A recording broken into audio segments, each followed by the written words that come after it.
Welcome, everyone. Welcome. So please type in the chat where you are from and we'll get started soon. And just a gentle reminder to turn your cameras on. We know that our presenters would love to see your beautiful faces. And let us know where you are zooming in from tonight.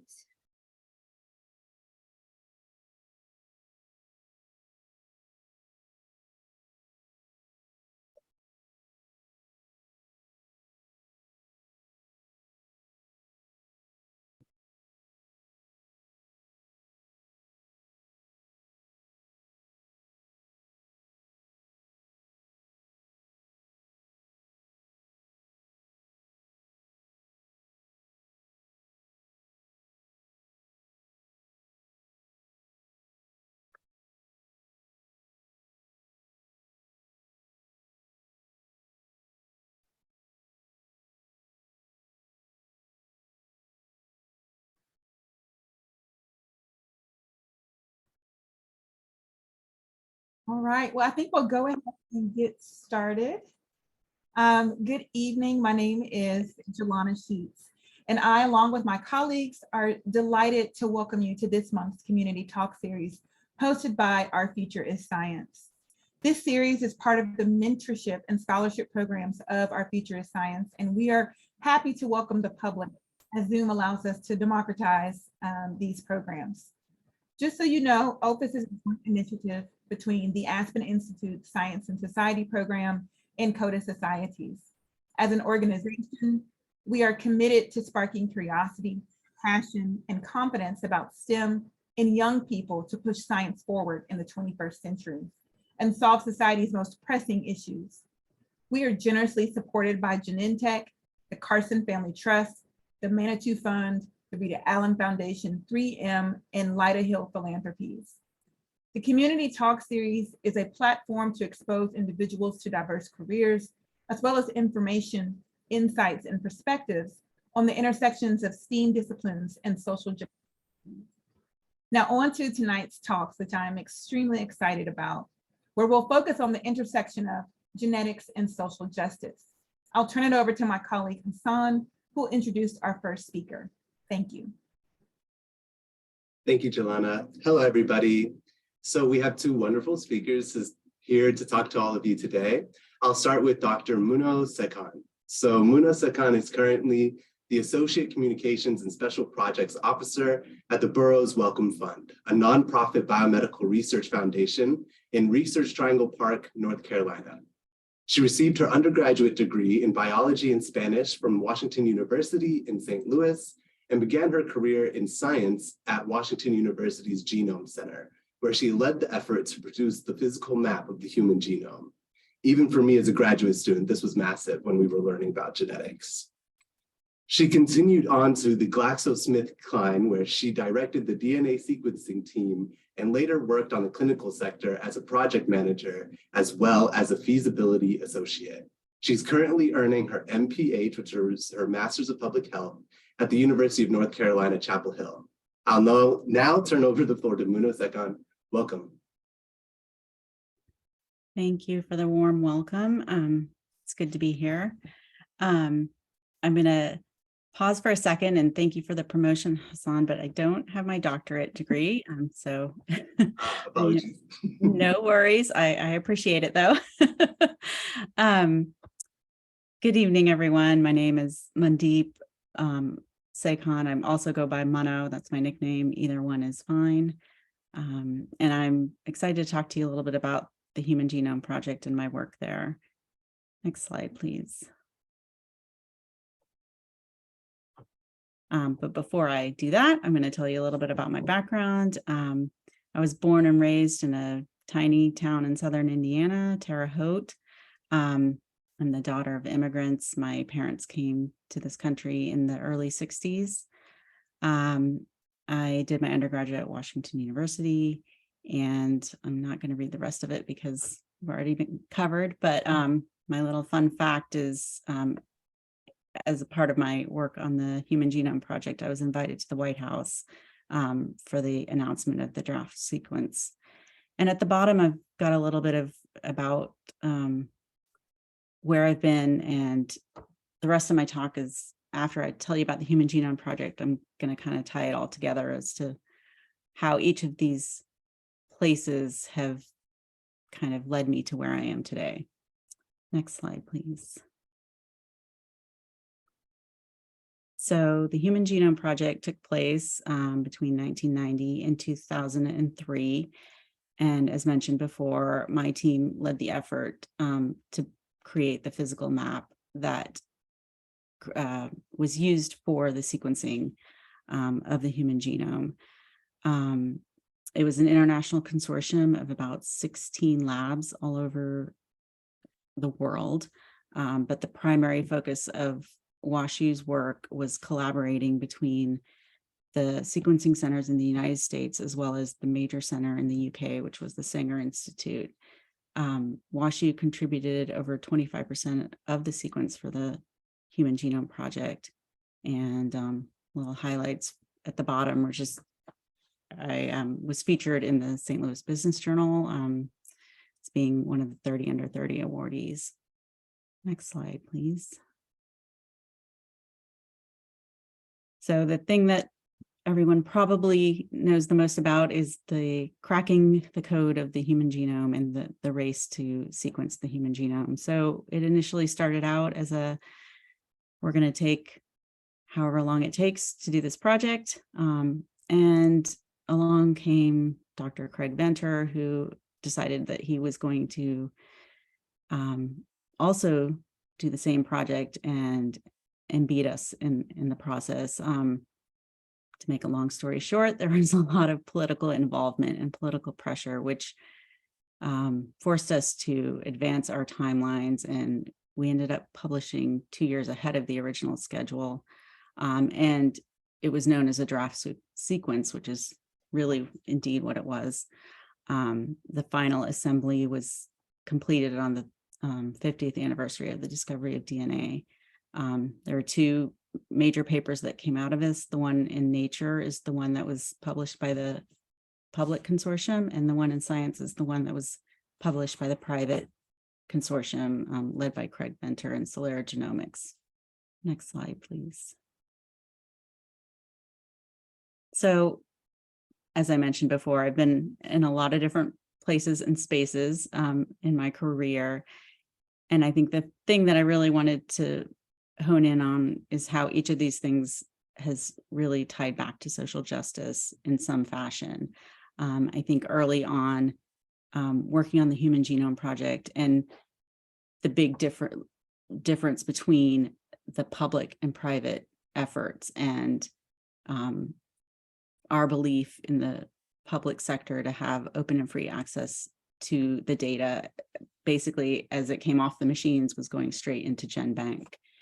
Another thing that I think influenced me early on was understanding the people that donated their DNA to this project and how this became known as the reference sequence. And I kind of always questioned that. And I think that planted a seed early on as to what exactly that meant. And then went on to the private sector and worked at GSK, and I worked in clinical trials. And that concept stuck with me as to who's enrolling in these clinical trials and what population, does that represent. And in between there, I had a family, I had children, again, thinking about them growing up and thinking about some of my own personal beliefs and values, and tying that all back into what is it that I really want to do in my professional life. I ended up at the Burroughs Wellcome Fund kind of by chance, which is also how I ended up on the Human Genome Project. And my current work is really at the intersection of science and society, and leading a portfolio of grants in science communication, and really understanding the importance of communicating science to the public. And along the way, I decided to get my master's in public health. And I think this really has been the culmination of all these different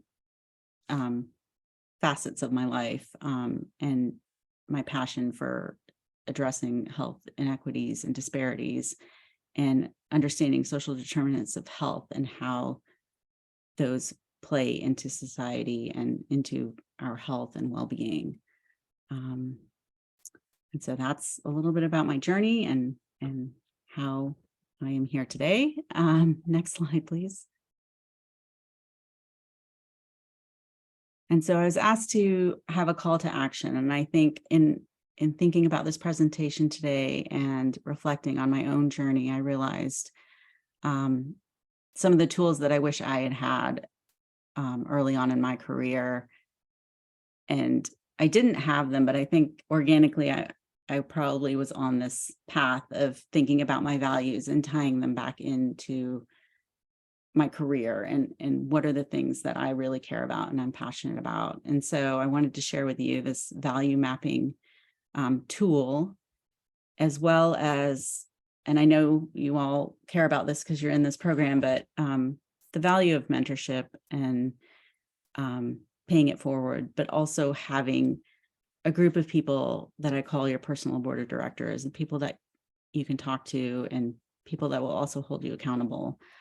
So these are 2 links to some neat tools about that. And finally, this concept of ikigai, which is a Japanese concept of a reason for being. And this is something that I have hanging up at my desk, and I look at it from time to time, just thinking about the intersection of what you love doing, what can pay the bills, what are you good at, what does our world need?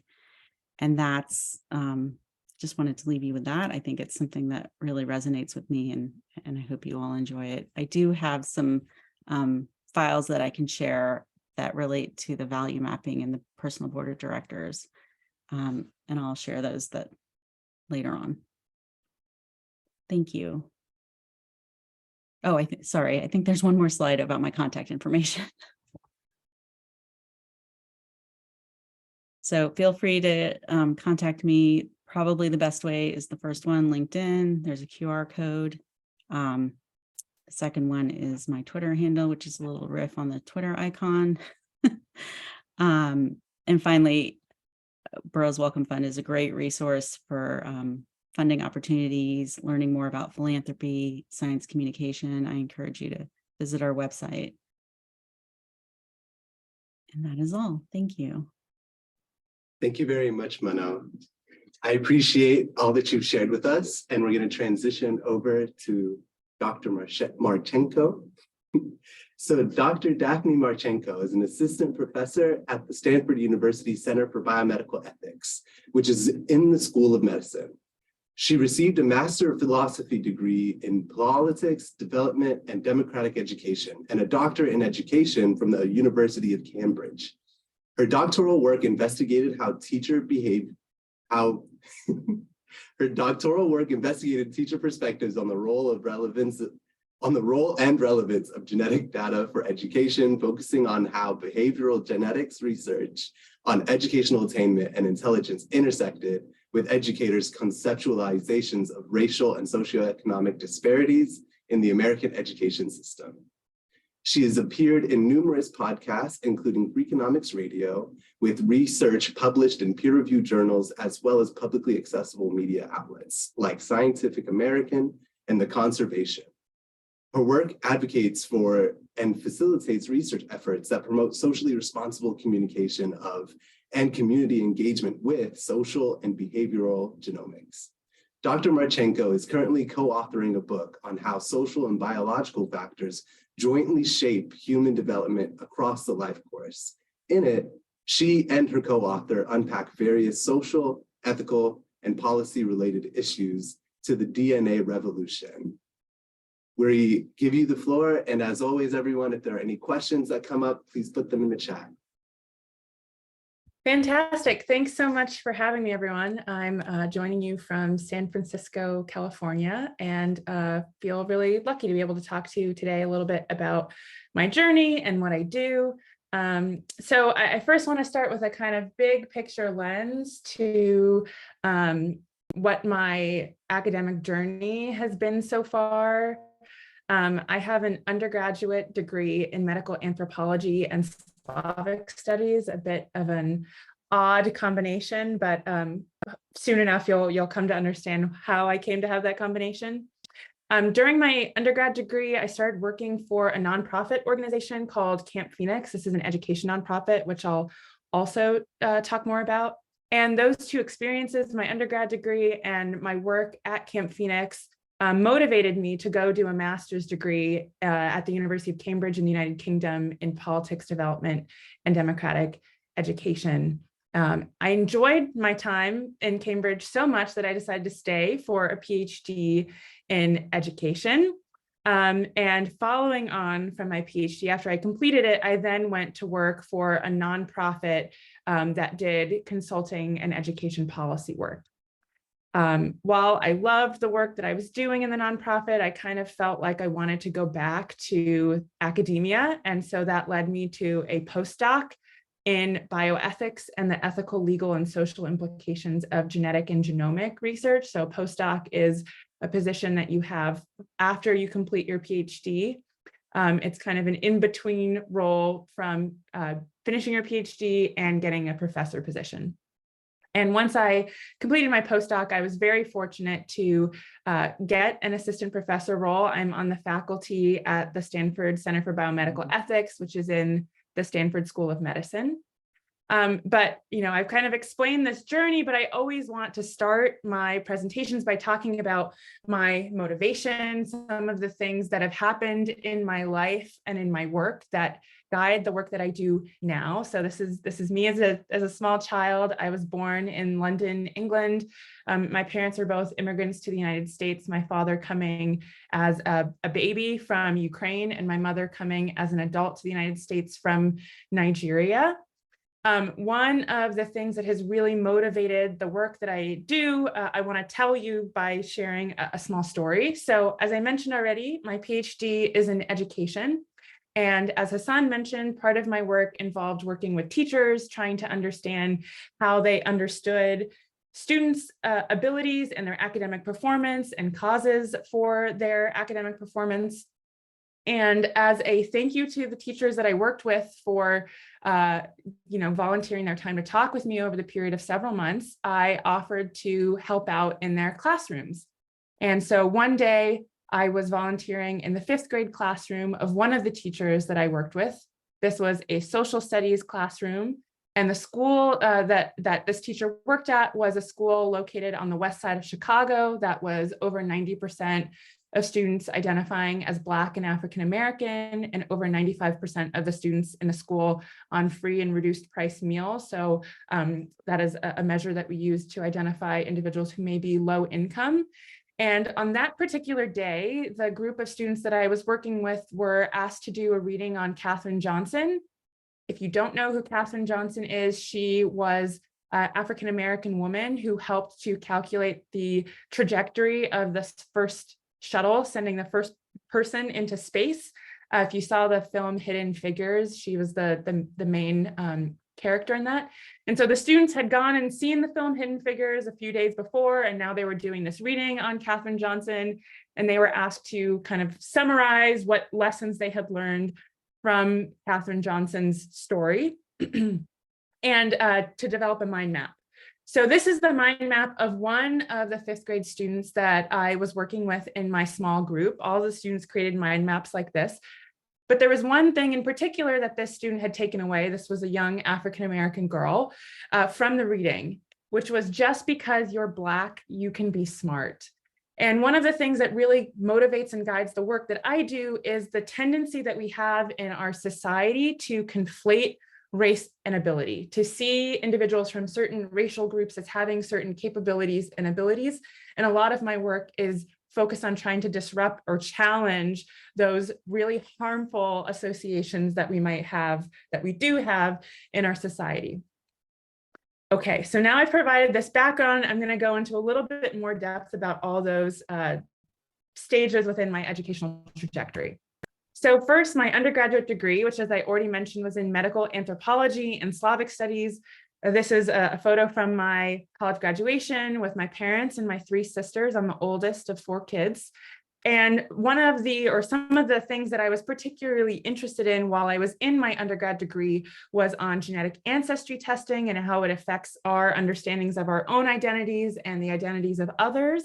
As I've already mentioned, I was also interested in the conflation of race and ability, the narratives that we tell in our society about different racial groups and their capabilities.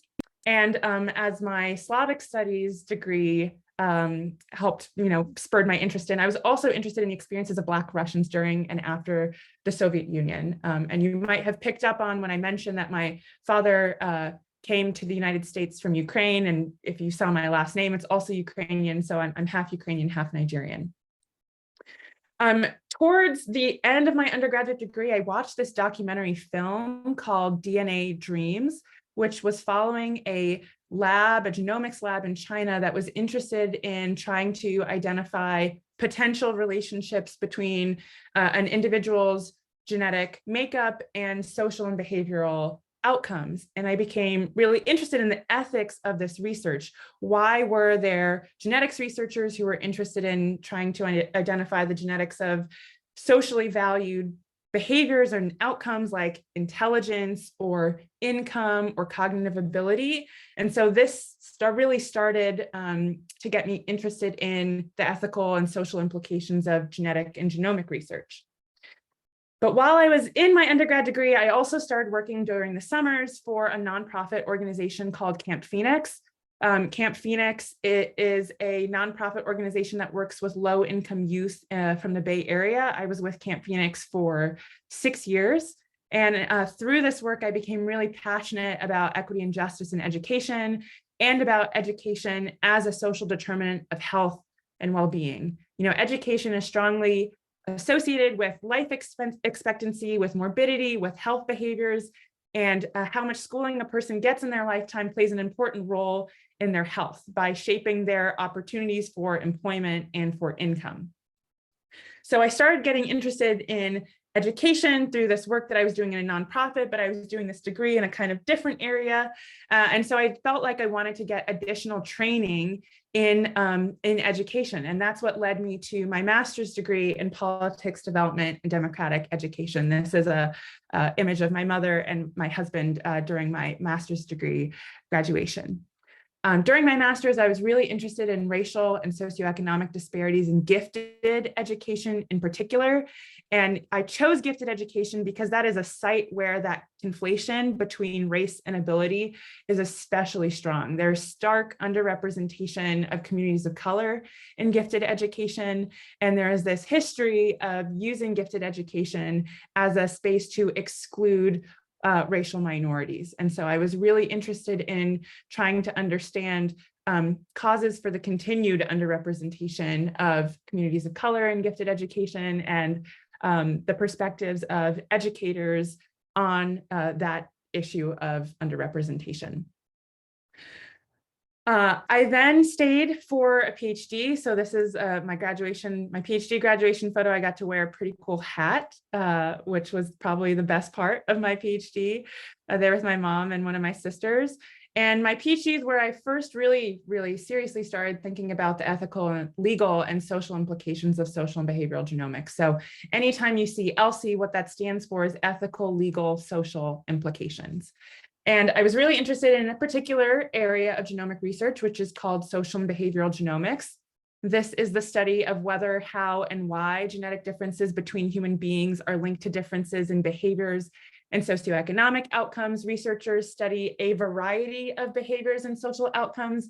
This includes education-related ones, which is what I focused on during my PhD. But researchers have also studied things like sexual orientation or political orientation or criminal behavior. And part of the reason why I'm really interested in the ethics of this research is because there's a really ugly history of using claims about genetic differences in behavior to, for instance, discourage the abolition of slavery, to resist desegregation efforts, to restrict immigration, to justify anti-miscegnation laws. These are laws that outlawed interracial marriage, of which I'm a product. I'm a product of an interracial marriage. This history also was used to sterilize lower income women and women of color, to limit women's labor force participation, and to justify social, economic, and health disparities. So there's this really ugly history, and I'm interested in how that history impacts the genomic research that gets done today, and also how current genomic research might perpetuate or maintain that history. So my PhD, which focused on social and behavioral genomics, Hassan already mentioned it, so I won't go into too much detail about it, but I was really interested in teachers' views on the role and relevance of genetics for education and for educational achievement with students. That work was really rewarding, but I realized that, I had gone from undergrad to graduate school. I hadn't really had the opportunity to work in an environment that was not academic. And I decided that I wanted to see what that was like. So that's what led me to working at this nonprofit, which was based out of the University of Chicago. So I was still in a university setting, but I was not doing traditional academic work. The center was called Radical Innovation for Social Change, and I was really focused there on helping to reform math education to include data science as a matter of educational equity, and to take on a number of other projects, including things like studying the impacts of social media on teen mental health. And I was there at the University of Chicago Center for Risk for almost 2 years. But decided that actually I kind of like academia. And so then I went back for my postdoc at Stanford at the Center for Biomedical Ethics. And about 2 years after starting that postdoc, managed to get a faculty position at the Center for Biomedical Ethics. And so I'm going to talk through some of the work that I do right now briefly, and then I'm looking forward to the discussion that we're going to be able to have all together. So I'm still doing work in social and behavioral genomics, and I'm really interested in industry uses of this data. So people may have heard of companies like 23andMe, for example, but there are a number of direct-to-consumer genetic testing companies that exist right now, where people can get genetic tests for things like educational attainment, how many years you might expect to complete in your lifetime, or math ability, or intelligence, or aggression. So there are a number of tests available for social and behavioral traits. These are very poorly validated. They're not very reliable, but they're there and they're able to be accessed by members of the public. Industry have also, if you can believe it, created dating companies that argue or claim that they're going to help administer or help you find your perfect match by using your genetic information. And there are also companies that are offering prospective parents the opportunity to get an array of genomic information about embryos. And while, previously there was a focus on monogenetic conditions, for instance, whether the embryo might at a later stage develop Down syndrome or Huntington's or cystic fibrosis, now researchers are beginning to offer embryo screening for polygenic traits and conditions. By polygenic, I mean complex behaviors and traits, things that are not caused by a single gene or by a single mutation within the genome, but which are affected by hundreds, if not thousands of genes. So things like diabetes or schizophrenia. Some companies, such as this one, have even said that they want to offer parents information about cognitive ability or height so that parents can make decisions. And so I'm really interested about the ethics of these industry uses of genomic data. Another area that I focus on in my work right now is on multiracial individuals and how they get left out when we talk about race, ethnicity, and ancestry in genomics and in precision medicine research. I've been doing a project with these three lovely, fantastic scholars. And part of the work that we do here is pointing out that There are many challenges that are involved in addressing genomics diversity problems, but one challenge that is particularly neglected is the misalignment or the disconnect between how society defines and labels individuals, how populations are defined for research, and how research findings are translated to benefit human health. Multiracial individuals are currently often discarded from research that's happening in genomics, or labeled as other, or collapsed into a single category when there's a lot of diversity in who might identify as multiracial. And some of the work that we do is really pointing out how multiracial individuals can help us to move beyond this single racial group binary or categorization system that we use in much of our work. The final area that I'm really passionate about is community engagement. So working with members of the public, particularly working with individuals who have or represent communities that historically have been exploited by scientific research, to understand their perspectives on the risks and benefits of genetic research, and to involve them as decision makers in the work that gets done in genetics genomics. One example is a community co-design project. I have a photo of just a couple members of our team, but we worked with patients and their caregivers and family members within the Stanford healthcare system to identify some of the risks and benefits and considerations for an equitable program design about implementing or introducing genomic information for complex clinical conditions like cardiovascular disease.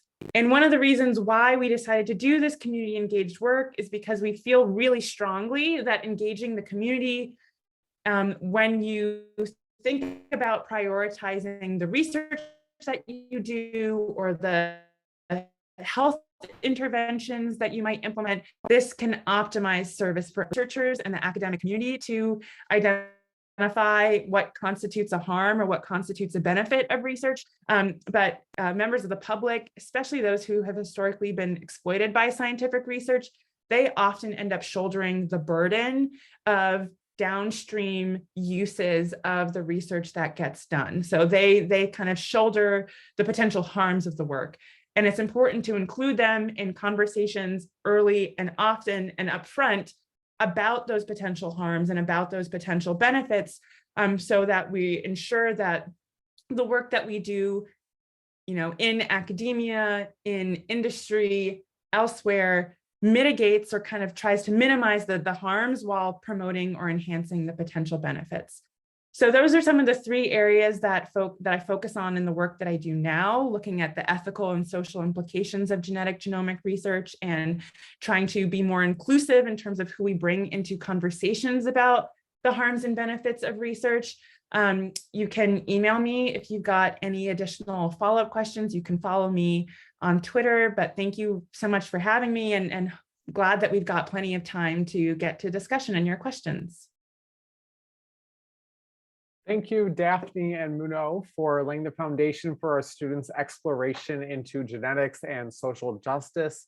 A quick reminder before we move to our Q&A, we have asked all mentors to stay on after this community talk for 5 minutes so we can help troubleshoot some problems that people are having on Slack. So please don't sign off right away when this community talk is done. I have a question that I'll start with from Mentor Cole. This question is for both Daphne and Muno. How do we act as good stewards of genetic data? In particular, in what ways can we do this important research to ensure benefit while still honoring community history with genetic research, some of which might be negative?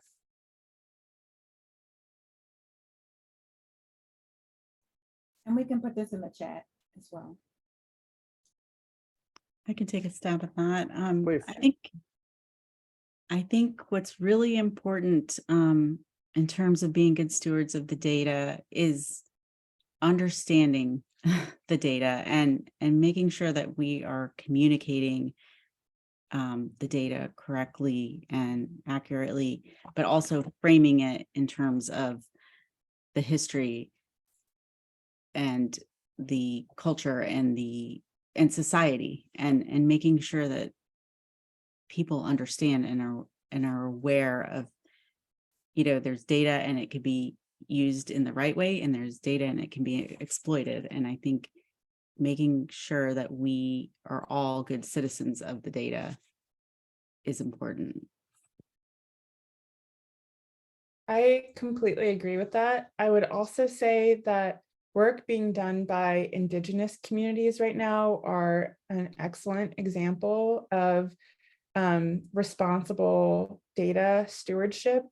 As I'm sure many of you know, Native Americans, Indigenous tribal communities represent communities that have historically been exploited by scientific research, and these communities are taking back their data and giving, instead of the traditional model where scientific researchers might go into a community, collect the data samples that they need, and then go away and run their analysis.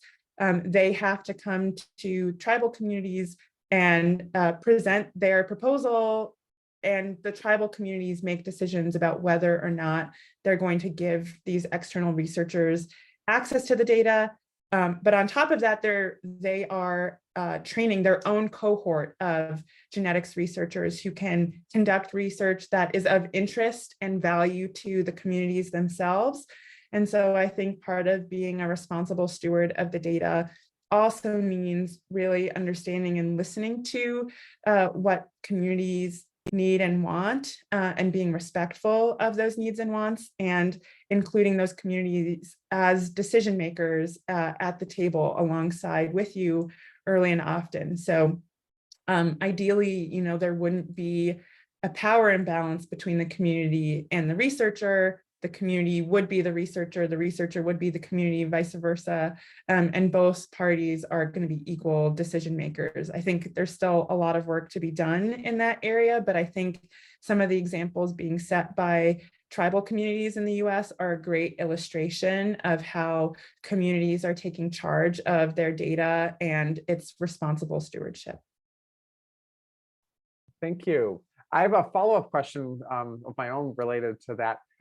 Daphne, you presented a few examples of commercial use of genetic information, some of which seemed a little bit farcical to me, things like dating based on our genetic profiles. Which applications do you think are actually valid? Where should we, which ones have validity? Which apps actually should we be using, and which ones should we be ignoring? That's a really difficult question, because I'd say that generally I'm a skeptic. I gathered that from your presentation, but yeah, please. People definitely have, seen value in things like genetic ancestry testing.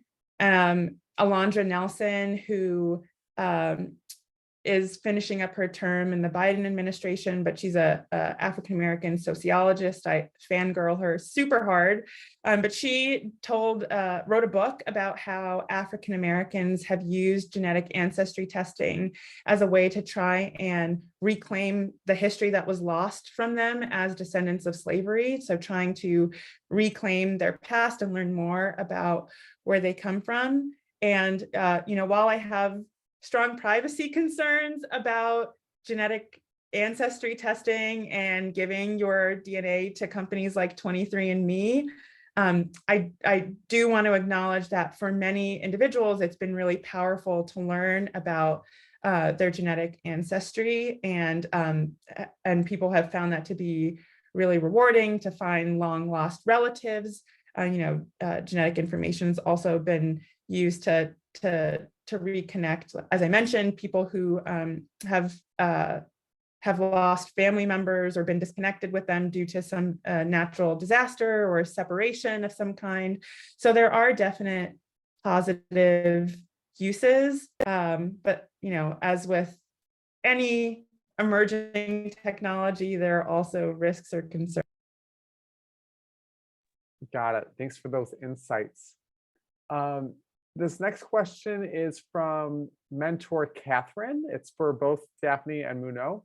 Do you think the benefits of CRISPR, gene editing technology, outweigh the potential negatives? Do you have any policy suggestions for how to minimize the potential abuse of CRISPR technology?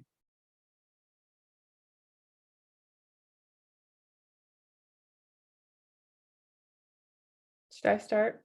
Sure. I can start. So one of the things that I always like to make sure that people understand is when you're in a field like me of bioethics, there are often not clear-cut answers, yes or no answers. There's a lot of gray area. And so like for this question, for instance, weighing the risks and benefits of something like CRISPR is going to be done differently depending upon who you ask. So that's one important thing. I will say that, I think if people read about the use of CRISPR in China a couple years ago and the big response from the scientific community of concern about that use, given how premature it was, I think is an illustration of the fact that there's a lot of thought that needs to go into how to ethically and responsibly use this technology before we kind of make it a more mainstream application.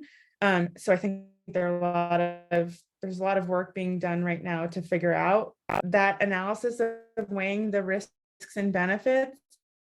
But I think I heard that all of you guys got a podcast maybe to listen to that talked about how individuals with sickle cell are starting to receive some of the benefits of CRISPR technologies. And so that, of course, is really powerful in alleviating suffering and pain. So, what I do in my job is to conduct these ethical analysis, weighing the risks and benefits of CRISPR tech, or not CRISPR technology, but genomic research in general. I haven't done it specifically for CRISPR, but I would say that okay, looks like you're getting that sent out tomorrow. So you should listen to it when you get it sent out, and come to your own decisions about the risks and benefits of this technology. But the last thing that I'll just say that I think is really important is there's a term that we use sometimes in my field called dual use. And dual use is as the phrase might suggest, describing things that have the potential for real good, but also have the potential for bad. So, the atomic bomb is one example because hydrogen technologies have proven beneficial from like an energy conservation perspective, but also that same technology was used to develop the atomic bomb. So it's an example of there's something that can have really good applications, but can also have potentially harmful, really catastrophic applications. And so it's always difficult to try and figure out how do you ensure that the good uses, the benefits are really enhanced and the harms are really minimized. And, as I said already, I think part of that means broadening who we include in conversations about the risks and benefits. It's not just researchers who have to think about this. If we think about who else is involved in how research gets conducted and translated, that includes funders, that includes members of the public, that includes members of industry and media journalists. So there are a lot of people that we need to include in these conversations. So that was probably not a satisfying answer because I didn't say, what the answer is on CRISPR technologies, but I think it's important to just think of all the pieces that you need to be able to do that kind of assessment. Appreciate that honesty. Muno, do you have anything you want to add about CRISPR? No, I think that covered it very well. Great. This next question is from Mentor Sam, and it's directed to Daphne. What is the public's conception of genetics versus race? I'm a biologist and only recently learned that humans are 99% genetically similar. That's such an excellent question. Kind of as I opened up, there's this tendency that we have to conflate race and ability and to create these narratives about race being biological or genetic, or there being some sort of natural hierarchy between races. So it's a very pervasive feature of our society that we want to think of race as being biological or genetic. And I think we're seeing more and more pushback against that orientation towards race and pointing out that race is a social construct. But I think part of the issue is the fact that when all of us go through our science education and specifically learn about genetics, we often learn about it from a monogenetic perspective. So we're not as well educated on the complexity of genetics and particularly complex behaviors and traits. And there's a lot of really interesting work being done right now showing how greater genetic literacy, having a better understanding of the complexities of genetic diversity and genetic difference can actually work to temper racial essentialist understanding so that it can help to reduce someone's perception of race as being biological, or there being these biological differences between racial groups. So I think that a lot of the work that needs to be done is around education to try and break down those misconceptions. Well said. I have a question for Muno. I've been in my role at the Aspen Institute for 4 years now, and before that I was a research scientist. And before I had this job in the nonprofit world, I did not know about science philanthropy. So could you tell us a little bit more about what science philanthropy is and how you evaluate projects for their potential impact for benefiting communities? Sure, that's a great question. So science philanthropy at the Borough's Welcome Fund means we are looking at projects that are at the intersection of science and society. Our primary focus is on early career scientists and funding those early career scientists, but we are also run a full program on K through 12 STEM programs in North Carolina. So we really kind of look at all projects on a very high level in terms of, are they aligned with our mission of serving science and society? I think that it can be as broad as science communication or science in the arts, down to funding high-risk science for early career investigators. Thanks for explaining that. Sure. I understand that Aria has a question she'd like to ask, so I'll encourage her to unmute her microphone. Yeah, so hi, my name is Aria, and I had a question that it's a research question that I would like to pursue in college as well. So I volunteer with this organization called Genome, and what we do is that we go to Jackson Heights and we try to recruit more members to help us in our mission of amplifying the South Asian voice. And while we're outreaching for new members, I found that a lot of people were interested in the work that we were doing, but they were scared and they did not want to take the first step into becoming a leader, or they were making comments like, "Oh, I like the things that you do, but I don't think I'm a leader myself." And when I got that experience, I was wondering, like, is there anything like suggested in our genes, or is there anything in our nature that well, makes us more of a leader, or is there anything that makes us less of a leader? So that's my question.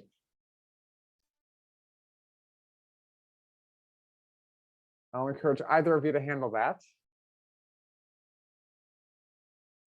I think Muna should go for it as the genetics person. I'm laughing because I think in probably 3 of my classes that I've taken in my MPH, I'm not sure if it's just part of our curriculum, but we always have a module on, are leaders born or are they made? And we always have this big debate in class, and it's like, it's kind of divided. And I think there's a whole spectrum of leaders, right? There's charismatic leaders. We think of politicians and actors that have a lot of charisma and have personalities that are very persuasive. I think there are leaders that can be shaped and developed I personally think that it can be, I think there are traits of leaders that there are certain traits that leaders have, and those could be kind of, what do I want to say? Those can be developed, and they can be shaped by mentors or by training or by experiences. And I think I personally don't think that leaders are born. I think they are developed through various means. And I would encourage, I think if anybody is leaning towards leadership, to not be afraid and to lean into it and take those chances and those risks. And if you're a leader and somebody is interested in leading, find an opportunity for them to lead and give them that opportunity to shine. Well said. Thank you. To Muno, again, back to the concept of ikigai, reason for being. Many students are trying to decide what that means for them. Could you reflect for us on what was important to you when you've been thinking about your reason for being at different points in your career? Ooh, that's a good one. I'm still learning. I think in each stage that I've been at, what I realized in whatever role that I was, whether it was working in a lab, leading a team, being a stay-at-home mom, what I always came back to at the end of the day were those personal values and the things that I care about deeply. And one of the things I care about deeply, and I think was ingrained in my family, was service to others and compassion for humanity. And so I think in each job that I've been in, I've kind of tried to seek that out. Like, what is the aspect of that picture that I want to perform in this role or in this job? And I think that's probably also why I've kind of bounced around to different places in search of that. And I think I'm still searching, to be quite honest, but I think public health has finally kind of solidified a lot of those different things for me into one place where I feel that I can be a scientist, I can be a member of society, I can help others, I can be a leader. And those are kind of the things that the Ikigai has helped me define. Thank you.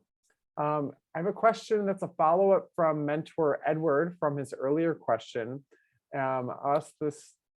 Starting to Daphne. What are some ethics questions that we don't think about enough at this point? Maybe there's something more than just data security and privacy. We talk about those issues a lot, but what else should we be talking about that we aren't yet? Yeah, excellent question. One of the things that I have become very interested in is how few incentives and policies there are for us to think about the downstream broad social and policy implications of scientific research. So researchers are responsible to institutional review boards, IRBs, which are committees that review research proposals and are designed to help ensure that the research that's being proposed doesn't cause undue, unnecessary harm to study participants. IRBs or federal policies that are supposed to guide how IRBs make decisions about research, they're prohibited from thinking about the broad social implications, downstream policy harms and benefits of research. And so that's a really under-considered area. In my field, social and behavioral genomics, people are really starting to recognize this because we've seen instances of white supremacists, members of the alt-right, using genomic data as evidence of white supremacy and white superiority. The Buffalo shooting in May of last year, the shooter cited a number of genomic studies as evidence of white racial superiority. And so I think people are starting to recognize that there's been a lack of consideration for those potential downstream harms of the research. So that's one thing that I think is under considered. The other point, which is related, are stakeholder social responsibilities for the ethical conduct and translation of research. So, again, we often rely on IRBs to help us figure out what's ethical or what's not ethical. We often focus on the harms and benefits to the people who are actually enrolled in our study. We're not necessarily thinking about the harms and benefits to communities that those individuals might represent or society writ large, and what our social responsibilities are to those communities and to the research that we do. So that's another area that I say is not given a lot the thought that it's due. Well said. We just have about 1 more minute for questions. I'll have something really quickly to each of you. For our mentees who are in high school, who are not necessarily able to grapple with these really deep and interdisciplinary issues that you presented today, how can they learn more and get more involved in these kinds of discussions? And same for our mentors who are graduate students in various STEAM disciplines, but they might be focused on a certain subject and not directly related to genetics. So how can they talk more and learn more about these issues? So I'll just say quickly, and I'll put this in the chat, PGED is a great resource for students who are interested in learning more about genetics and the ethics of genetic research. They've got, little lesson plans that you could review, and they often hold events, and they're meant to be specifically for people who are, in K-12 education settings. So I would encourage students to look at that, and if they've got science teachers that they've got great relationships with, they could share this with their science teachers, and the science teachers can look at the lesson plans that this organization has put together and maybe help introduce it to the entire classroom. So I'll just put that plug real quick. Thank you. Anything for our students? Yeah, I mean, similarly, I would point people to the NHGRI, which is the National Human Genome Research Institute website, and there's a lot of resources there, and they do a lot of outreach for students at all levels, K through 12 and beyond, and they do a lot around DNA Day, which is April 25th. So I would really encourage you to use those resources because they're out there and they're trying to be good about science communication. So thank you for those directives. I will hand it back over to Ebony now. So this has been an incredibly important talk. We are grateful to Dr. Daphne Marchenko and Manoj Sikhan for spending this evening with us, and to our audience, you can extend your appreciation to our speakers in the chat. And thank you all for attending this community talk. Complete tonight's attendance form. Please visit our website, ourfuturescience.org, and follow us on social media to learn more about our initiative, future events, and our educational campaign. And mentors, please stay on if you're having some issues with Slack so we can get you back online. Thank you so much, everyone, and have a great night. Thank you. Take care. thank you. Bye-bye. Thank you.